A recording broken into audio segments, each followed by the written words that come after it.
The rain was a soft gray veil over Sea Haven, blurring the line between the pewter sea and the leaden sky.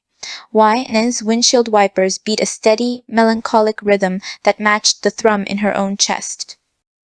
Each swipe was a futile attempt to clear not just the water, but the memory of the life she'd left behind, a life that had ended not with a bang, but with the quiet, brutal efficiency of a signed lease agreement and a half-empty closet. Sea Haven was to be her sanctuary, a place so far removed from the slick glass and steel heart of the city that it felt like stepping into a different century. The cottage was small, smelling of salt, damp wool, and the faint, sweet ghost of lavender polish. It was perfect. Her first morning dawned bright and shockingly clear, the storm having scrubbed the world clean. Needing to impose some order on her new existence, she decided her first mission would be to find a bookstore. A town like this had to have one. She found it tucked down a cobbled lane that sloped towards the harbor, the Inkwell.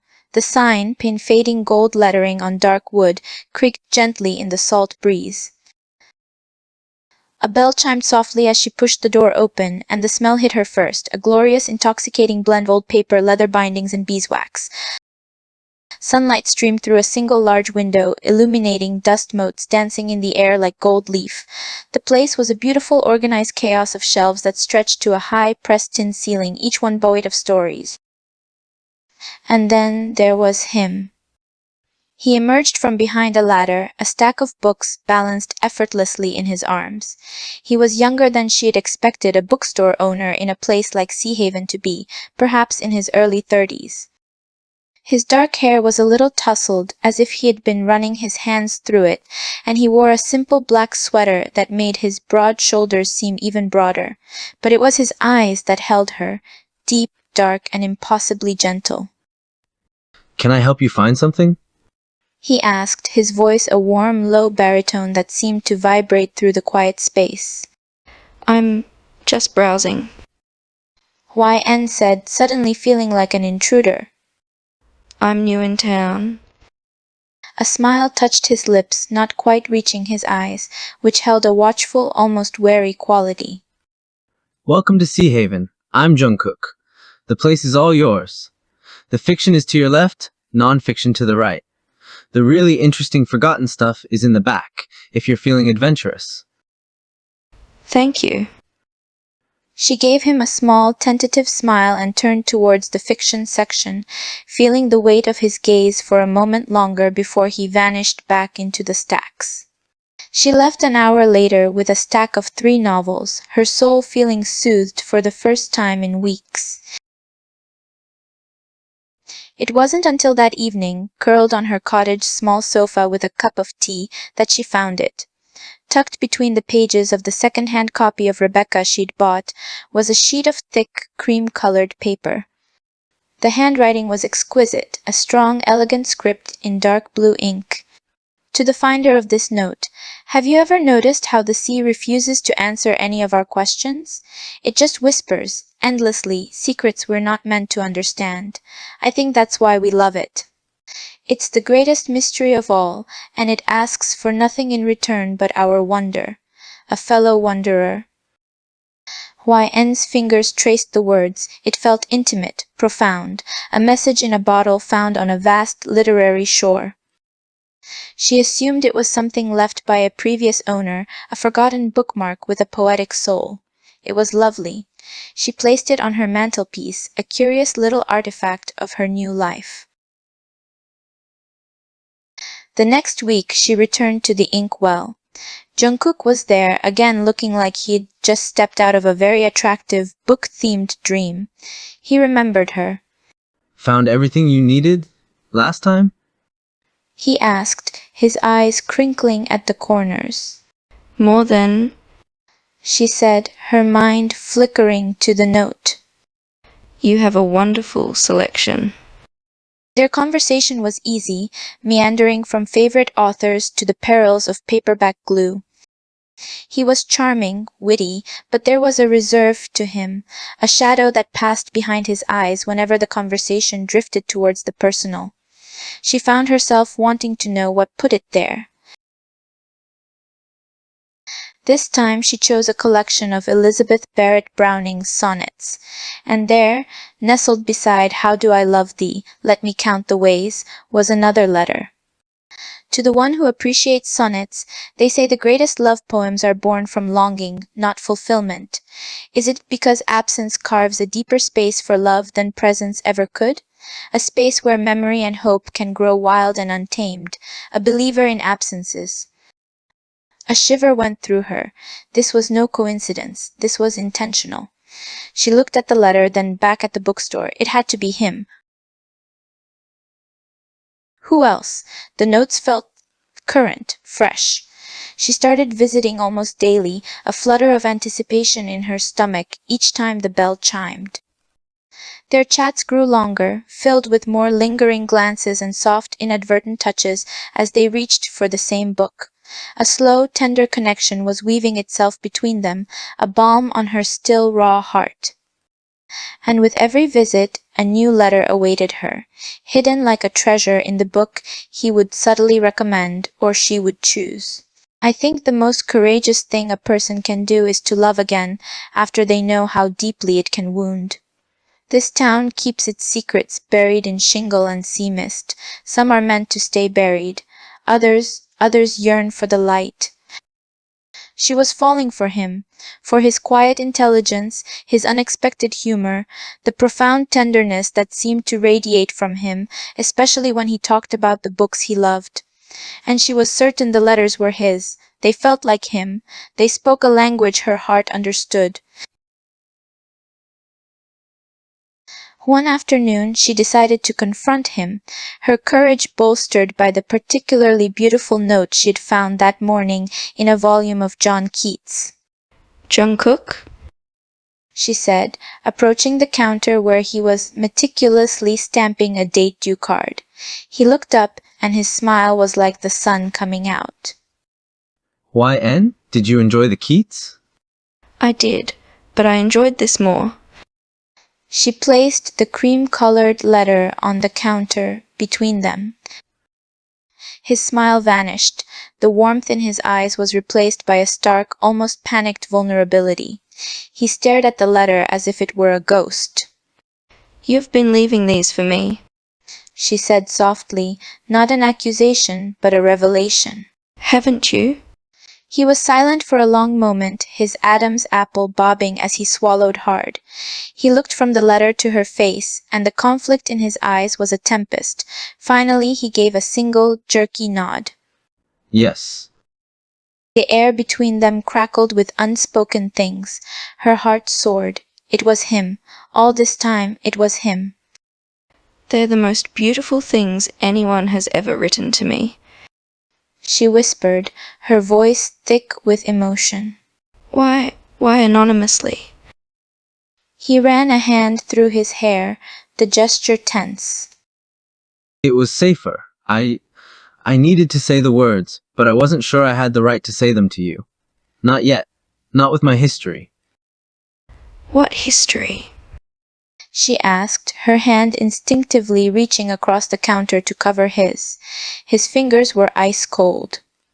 He took a shuddering breath. It's a long story. A dark one. This town, it gossips. But they don't know the half of it. He looked at their joined hands, then back at her, his eyes pleading. There's one more letter. The last one I wrote. It explains everything. But you can't read it. Not yet. The request was so strange, so counter to the intimacy they were building.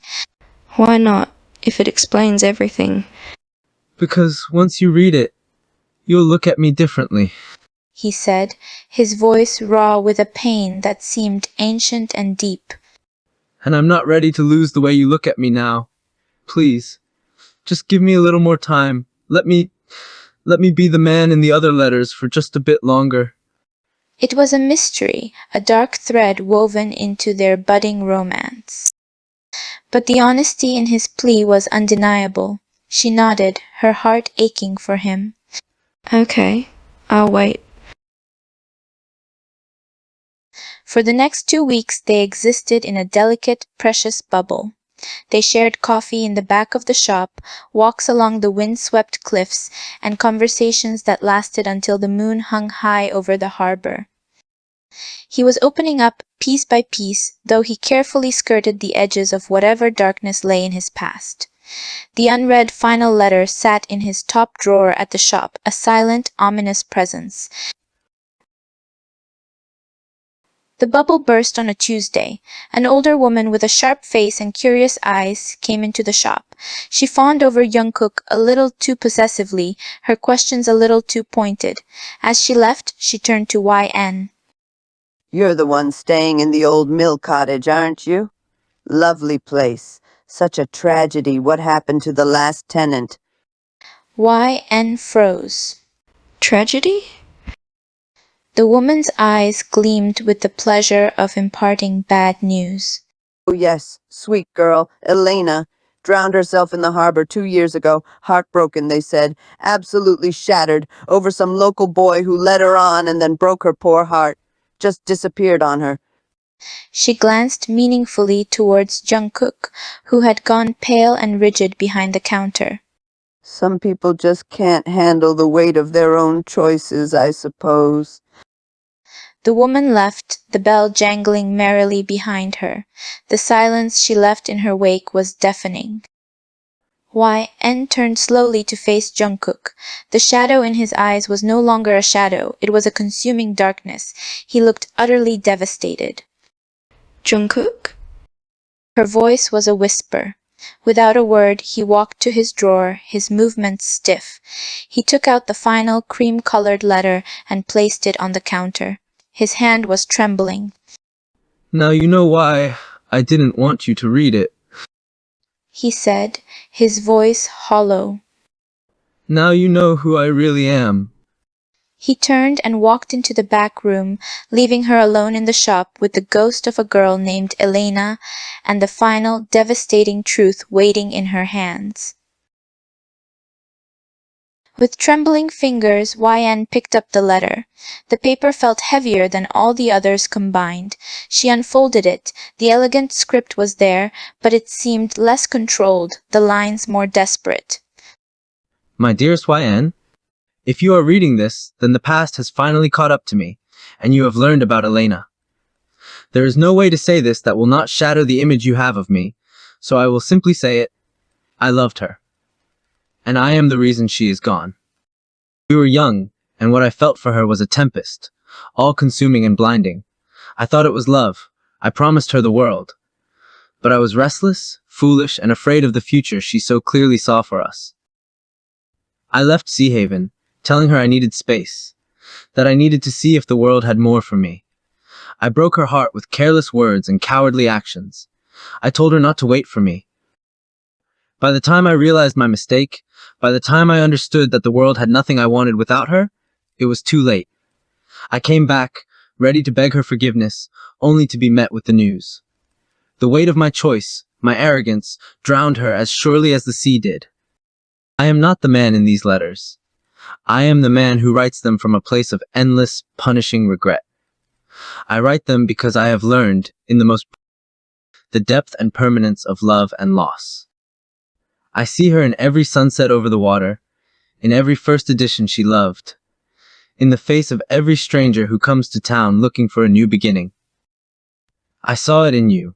Your quiet sadness mirrored my own. Your love for stories felt like a kindred spirit.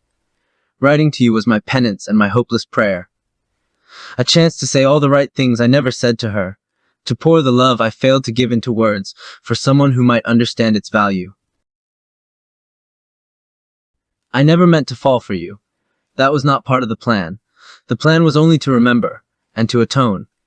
But you are light and warmth, and you made me want to live again in a world I thought I only deserved to mourn in. I will understand if you never want to see me again. The shop will be yours, if you want it. Consider it one final, inadequate gesture for the pain I have caused, both to her, and now to you. With all the love I do not deserve to feel, Jungkook. Tears streamed down YN's face, spotting the expensive paper.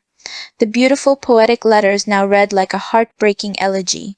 The profound understanding of love loss she had admired in them was born from unimaginable guilt and tragedy. She looked towards the back room door. Behind it was a man who had loved and lost in the most terrible way, a man who believed he was a monster undeserving of redemption, a man who had, despite his best efforts, shown her nothing but kindness, gentleness, and a deep, resonant love for the broken things in the world. The town's secret was out. It was dark, and it was heavy. But as she clutched the letter, she realized the story wasn't about a secret anymore. It was about what came after. It was about forgiveness, not forgetting. It was about the courage to find light again, even when you believe you are meant for darkness. She wiped her tears, took a steadying breath, and walked towards the back room. She didn't know what she would say, but she knew the story wasn't over. It was just beginning, and it was theirs to write, together.